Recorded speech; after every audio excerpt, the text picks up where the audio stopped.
செய்தி. வணக்கம். விவி செய்திகளுக்காக ஊர் செய்திகள் வாசிப்பது ஸ்வர்ணா.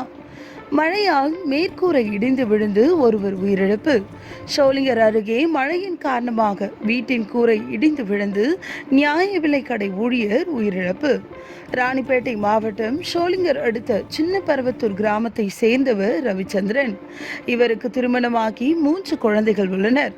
ஒரு குழந்தை மனநலம் பாதிக்கப்பட்டவர். இவர் அரக்கோணம் அடுத்த செம்பேடு கிராம நியாய விலைக் கடையில் விற்பனையாளராக பணிபுரிந்து வருகின்றார்.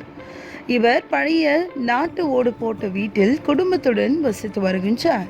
இந்நிலையில் நேற்றிரவு ஷோலிங்கர் மற்றும் அதனை சுற்றியுள்ள பகுதிகளில் இடி மின்னலுடன் கூடிய மிக பலத்த மழை பெய்தது.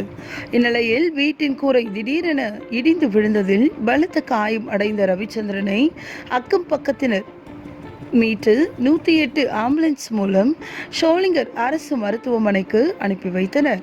அங்கு முதலுதவி அளிக்கப்பட்டு மேல் சிகிச்சைக்காக வேலூர் அடுக்கம்பாறை அரசு மருத்துவமனைக்கு அனுப்பி வைத்தனர். இதனிடையே சிகிச்சையில் இருந்தவர்கள் அங்கு சிகிச்சை பலனின்றி ரவிச்சந்திரன் பரிதாபமாக உயிரிழந்தார். இது குறித்து ஷோலிங்கர் போலீசார் வழக்கு பதிவு செய்து விசாரணை மேற்கொண்டு வருகின்றனர்.